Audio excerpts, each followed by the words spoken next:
I'm Buba Murgulia, the head of Iberi choir from Georgia. This is one of the main things in my life and in the lives of all Caucasians and Georgians, because this is our traditional costume, what we are calling chocha. In the ancient times, these things were for bullets, and now it's just a decoration. This is a contract, this is a real big deal. I have very musical thing. My wife and daughter are professional piano players. They are trying something special. Let's take a look.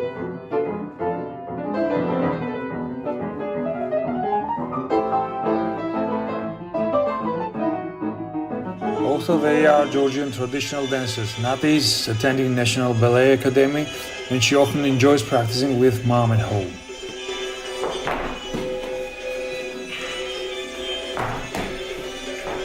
And this is my elder daughter, who is the journalist at Georgian Public Broadcaster, and she is helping me in the editing of this video. Hi. She's best musician in this house. Can I lay by your side next to you?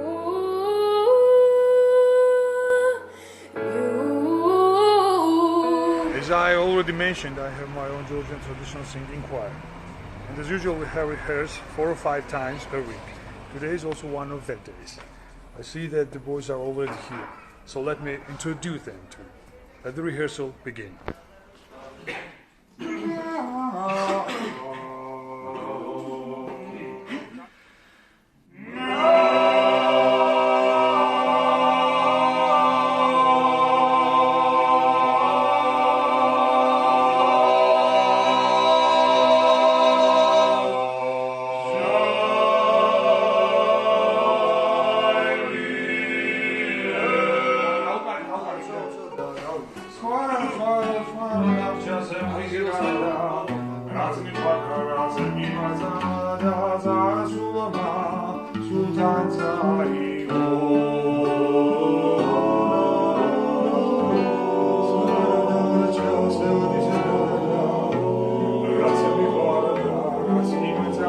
Half of my life, I was a professional rugby player and remained loyal to only one Georgian high league club, RC Rochebu, which is my second home.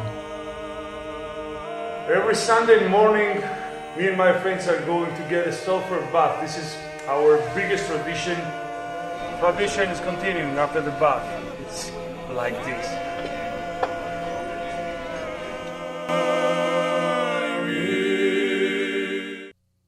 All right, welcome to Sama.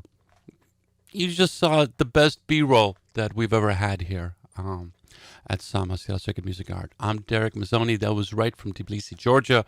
That was Buba Margulia of the Iberi Choir, and they are a pretty amazing polyphonic choir from Georgia. If you've been listening to my show on KXP, you know I've been playing this music, and I love it, and I'm not the only one. This type of music and singing has been decreed by UNESCO as an indelible offering to humanity. The combination of music, dance, tradition, to quote the Iberi Choir's press release, the absurdly abundant hospitality of the Georgian people really kind of manifest themselves in this performance.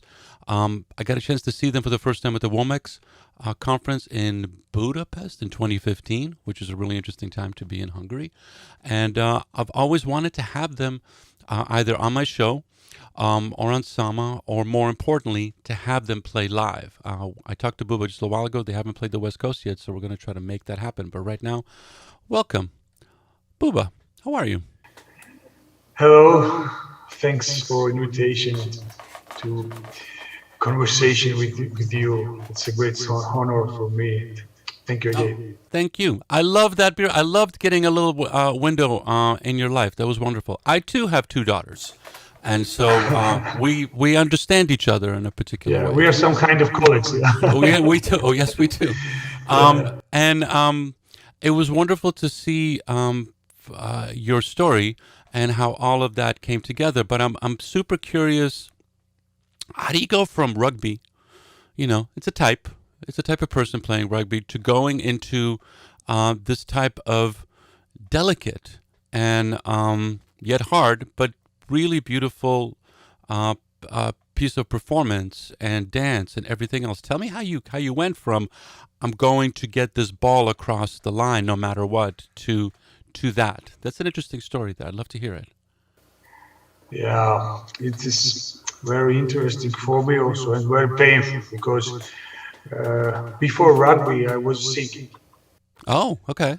in my childhood because here in Georgia are a lot of boys choirs. Mm-hmm. It's a very popular thing in my homeland, and we have a lot of people who are involving in this from childhood. Why? Why? Yeah. Why? What is it? What is it that makes this such a thing? I don't know. It's coming from our families, I think. Not think. I'm sure because it's biggest honor to be a continuing of this biggest tradition what we have, this treasure what we have. I think it's the main reason. Okay, so that's how you came into it. So let's talk about that for a second, if we can. I want to play one song because if you haven't heard it or seen it, you need to see it. But I've spoken to other Georgians. I've had other Georgian bands on, and there is a love of tradition that is interesting in your culture that I'm not seeing in other cultures. There's like a sense of this is who we are, and we need to carry this on. This is, the country is, if they're not the originator or one of the originators of wine.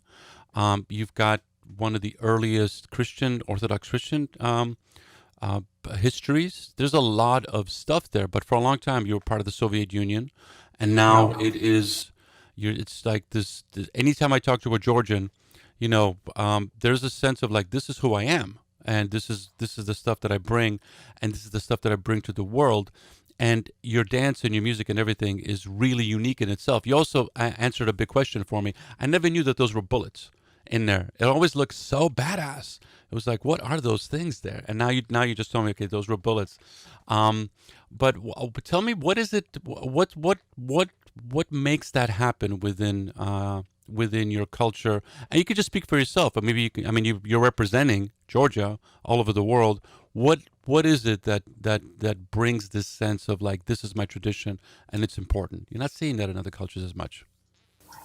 I think that the main reason what makes us so that we are always telling to everybody that we are we and we are trying to be so, or we are talking about how to show our culture to everyone. Mm-hmm. Main reason I think that is that 70 years what we spent in Soviet Union, and these people, the Reds, were destroying everything. What is in the direction of the musical culture of Georgia, especially the church chanting. They were destroying it, but thank God there were several people who gathered these masterpieces of Georgian church chanting, and there was more than 3,000 church songs. Mm-hmm. And he gathered in under the ground. After with my ancestors also, they were trying to find it, but a lot of these masterpieces, for sure, it was lost. Okay, so the communists were, because the Reds are different in the United States right now. They used to be communists. Now they're the opposite. Yeah. It's an interesting place to live right now. But they were suppressing church music. In the 20s and 30s, there was so what you're saying is that somebody hid them underground and was able to salvage them and make that possible to save in the future, right? Yes, for this for sure. Yeah. Okay, wow. Okay, let's go. Let's hear some music first, and then we're going to talk about this. Buba Murgalia of the Iberi Choir on Sama. The next region is in which region we are right now, Kakheti. The song, what we're going to perform for you right now, it's especially a very loud song, and actually it's also the dancing song.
The Iberi Choir. That was beautiful. Tell me about the song. Oh, this is one of my favorite songs because it's a very easy song to sing and very For you. like for me, yes, because I'm singing it since my 6th year. Okay. And this Kakhetian songs, the Kakheti is the region, as I told there in the video, that it's a main winemaking region. And in 2 words, I will try to explain for them who don't know what means the wine for Georgians. Mm-hmm. This country, our country, has a non-stop 8,000-year history of winemaking culture. Exactly here are found the oldest wine vessels and the grape seeds by the archaeologists. That's exactly why Georgia is called the cradle of wine. It's worth to mention that the traditional winemaking way was UNESCO intangible cultural heritage status since 2013, like Georgian traditional singing, but it was recognized in 2001, if I remember correct. And in Georgia are grown 500 different grape sorts, from which we are making the best quality wines. So this song is exactly connected to wine drinking and having party and celebration and everything what we can do. okay, thank you. So that makes sense, actually. So, like, when I was thinking about what you were saying, when under, 1920, 1930, the Soviets come in and we're all the same now. We're, all proletariats. We don't need to differentiate culture. There's no reason to have, it's one wine, one cuisine, one language, one party. So Yeah. it makes sense that you would be actually celebrating this because you know that it can be threatened, it could be taken away like that, and you have to hide it, and you have to present it to the world at large. And I see that now, because when I saw you guys in Budapest, it was a big show. It wasn't like a little thing. It was like, you're playing in the background, like strum, strum, strum. It was a presentation. Now, are you? This is not a small project, so I'm wondering, like, how do you guys support yourselves in this effort? How does that work right now? Do you get support from the state? Is it record sales? Is it just other cultural institutions? How does that work in Georgia with this type of work? Because it's one thing if you're a rock band or a hip hop band or something like that, but when you're presenting this kind of cultural work, how does the support system work for that? We are trying our best. It's the first step. Okay. The second step is that we have one of the best manager and the agent. And the third is that we are working, everyone, the guys are also the students. I have very young people in the choir who are still the students. But they are working also. At the units, we have the rehearsals.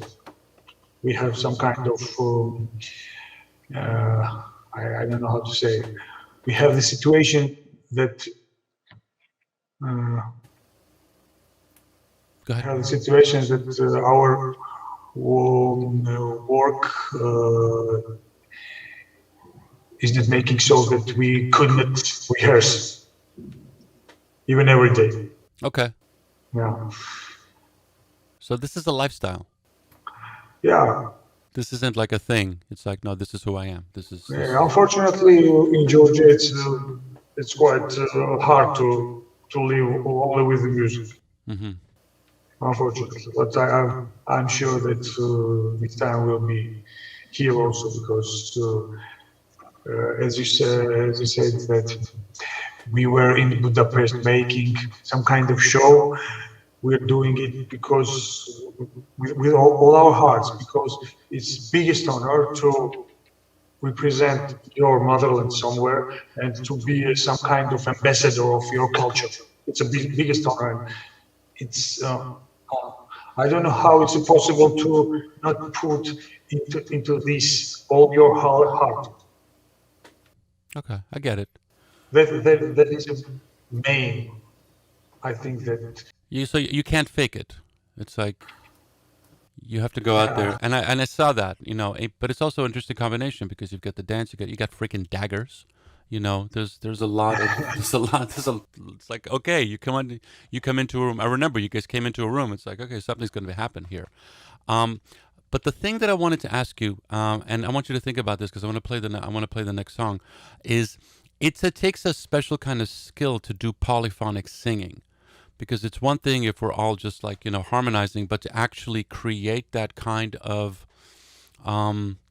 transcendent experience. And I remember the first time I heard polyphonic singing, I was like, what is happening here? Because it affects you in a different way than just hearing people sing. So I'm curious, because you're a teacher. How do you teach that? So let's hear the song first. Iberi Choir, Ensemble.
Iberi Choir on Sama, Seattle Sacred Music and Art. Thanks for being here. So tell me about that song first. This melody is covered. This is a potpourri of the mountain melodies from the eastern part of Georgia. There is three harmonies mixed into the one. Okay. So let's talk about teaching polyphonic singing. How do you do that? Oh, this is very hard part of my life because working with a lot of Georgians is most hard. But I'm trying to do my best. The guys are very, very direct. They have a very direct vision. Approximately like it as me, and they are doing everything to do this job for the country, and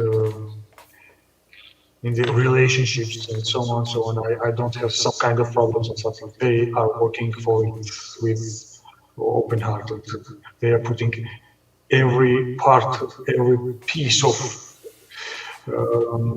themselves in this job. Do you know if somebody has it? Is it like one of those skills that you either, I mean, you can sing or you can't sing. You know, there is no, I can't sing. I've tried. Just can't do it. I could do other things really well, but I can't sing. You have to try with us. Yeah, but is it like, you know, I'm just curious because it feels like there's a connection, and it's also interesting in the context of Georgia right now, because I know a little bit about the country. I also do some work in tech, and I know that there's a growing technology scene and entrepreneurship scene, and basically the city's becoming much more urban. The country's becoming much more urban, but yet these songs are about farms and orchards and living in a country in the mountains and everything. But people are in the city more and more. How does that music play in that? Like, how do you think there will be songs about what it's like to be living in Tbilisi, like things like that? I'm you know, this is a part of, you know, you've got this celebration of the past, but you also have the present and the future. I'm curious how that works, or does it at all? Oh, it's very, very interesting thing, because what we have gathered until today, it's a lot of materials, a lot. But today, unfortunately, in the villages, it's very rare to meet some kind of people who create some kind of this traditional thing. It's unfortunately, I can't say that it's dying, but something like it. But we have a lot of masterpieces, which will be for eternity, I think. But we have some kind of expeditions, not only we, a lot of people in Georgia, who are trying to find this kind of elder people who gathered this, who's gathering these old songs and their versions and their variations also. And we're trying to always to find these kind of people and record them. Okay. Before they pass. At the place where they are living, not in the studio or something. We have this kind of moving studio. I don't know how it's called. We're taking with that. We're trying to record something old and new. Okay. Same time. So it's evolving. Yeah. Okay. Are there you're not the only choir in Georgia, obviously, as you said. There's a lot. Is there enough of a scene to support this? Is there, you know, because you're touring, I know that, you know, you've got a great manager, and you're able to get out there, but you can't be the only one. There has to be a bunch. So tell me about other choirs and what's the scene like? Yeah, we have a lot of brilliant choirs here, really brilliant choirs, and they are traveling also a lot. And some of them have a status of state ensemble, and the government is financing them. somehow. I'm not sure how. Okay. I don't know. We don't have this kind of support. But I don't care about it very much. All right. Okay. Okay. I get it. Let's hear another song. Iberi Choir on Sama. We will try to move now in another region, which located at the western part of Georgia. And the name of this region is Guria. It's a very tiny region, and they have very, very specific style of singing. Actually, they're using the singing style what we are calling krimancholi, and it's a kind of yodeling, but some another type. And actually, this song is about the war.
That's the stuff. That is the stuff. That is so good. Okay, so Buba Murgulia, head of the Iberi Choir, that is exactly why I helped co-found Sama, is that kind of music, because that takes you someplace. That's a whole other beautiful, wonderful journey with that. Like, what is going on there, and why did that music make me feel so good and yet strange? Maybe it's just me. I think that I I have to repeat this phrase that these Georgian songs sound so strange and good at the same time because of the wine. Because Okay. all the country with his every kind of culture is connected to the wine. I want to say that about the space, what you have seen there, where we were singing,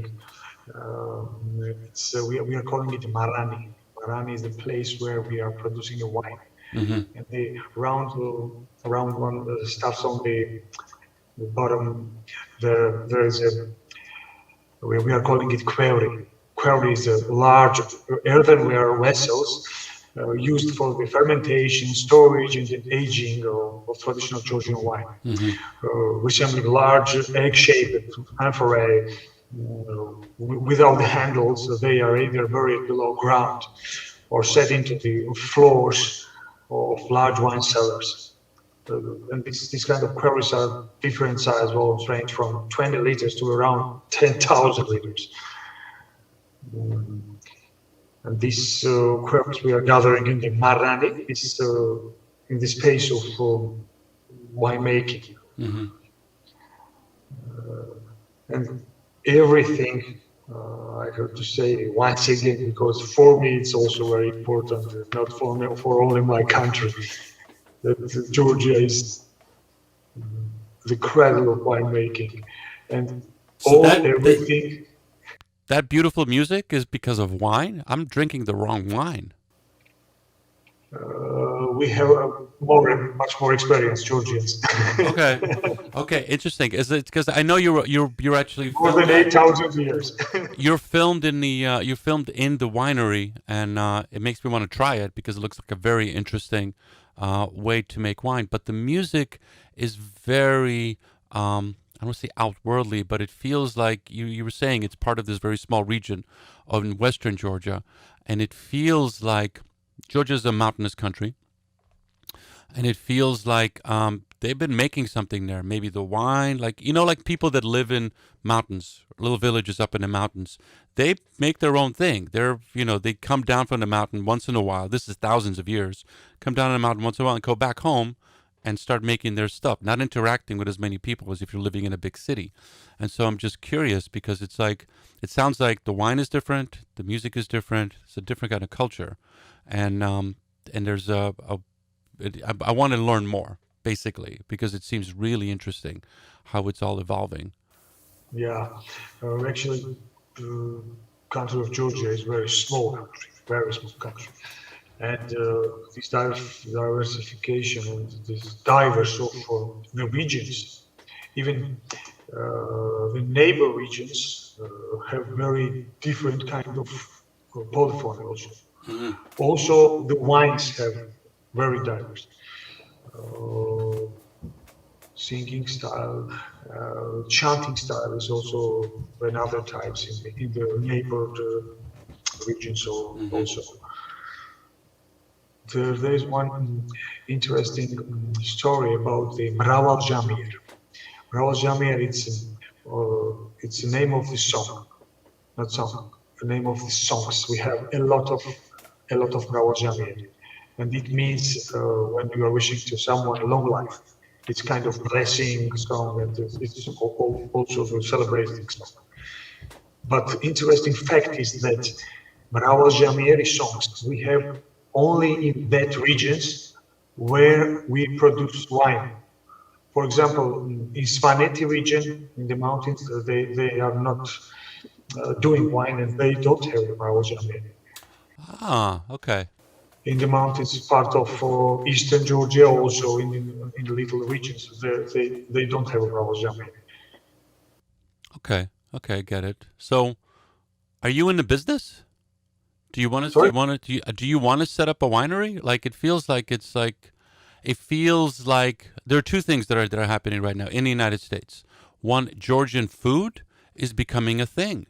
Like you're seeing restaurants, you're seeing people really interested in Georgian cuisine, which is its own particular cuisine, and then interested in Georgian wine, which will lead to an interest in more music and culture, because it fundamentally, we're human beings. It starts with the stomach. Whatever you're drinking, whatever you're eating, is going to get you interested in that culture. And I'm curious, right? That to say in a business in a way like that, but it just feels like you could, Georgia could be one of the next big things in how people want to travel, where they want to go, because it's interesting. The music is interesting. The food is interesting. The wine definitely is interesting. If it gets you to sing like that, it's like, dude, you got it. Yeah, I got it. Again, I have to say that I'm proud to hear this kind of words, and thank you for it. But there is one old Eastern saying that it's better to taste the cake than talk about it. You have to come here and see it with your eyes and feel it together, especially in the end of September, where we have a artveli. It means the harvesting of grapes. It's the biggest celebration in all country, and it's some kind of philosophy. The gathering after the party and singing and dancing and everything what we can do. Okay. Everything gathered in that period. Is that the time, everybody listen, this is important because, the pandemic will pass, hopefully, and you want to go travel. So is that the time to visit Georgia at the end of September? Are there lots of choirs? There's a lot of opportunities to hear music, drink wine, eat food? End of September? Is that the best time? Yeah. For me, when I'm talking about it with the foreigners, for example, I'm always advising that the end of September is the best time because it's not very hot. Because, for example, in July and August here is very hot if you are not going to the mountains. Because in the mountains we have always the snow. Then there is no problem of hotness. But in the Caheti, in the mine winemaking region, where I'm inviting always my guests from outside of Georgia, it's the best time, and this time when we have to gather these grapes. Before or after, it's not good. Okay. We have to have That's the harvesting time. exactly that time. Yeah. Okay. Wow. I want to go, and I want everybody else to go also.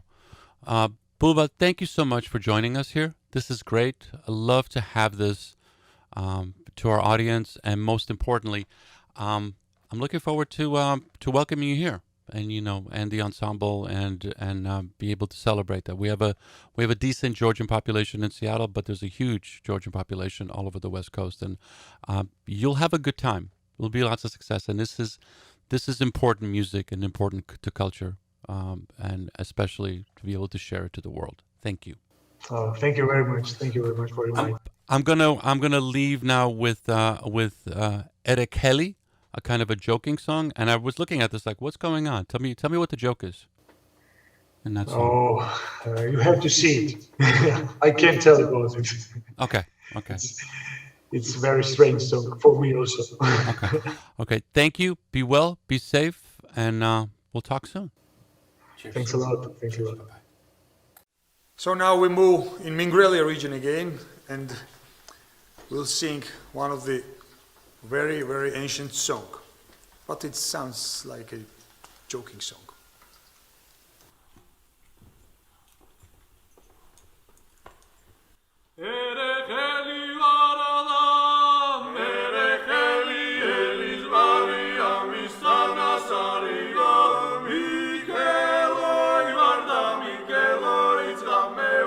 Gece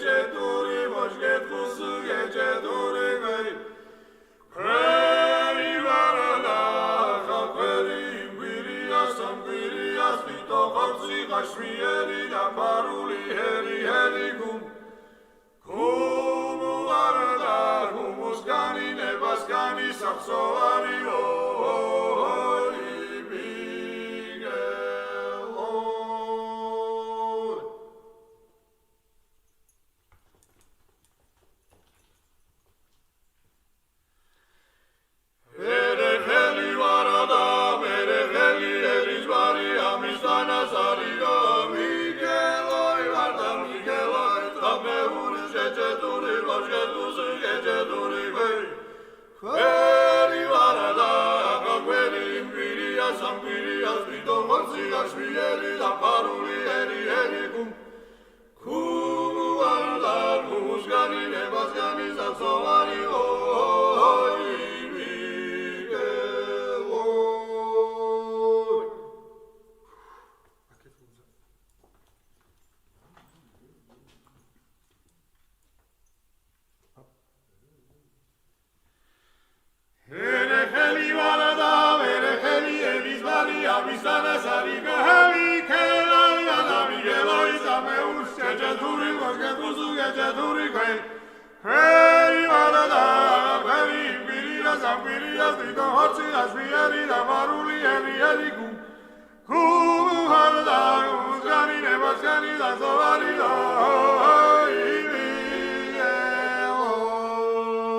Come guarda, come stai, che scherzo,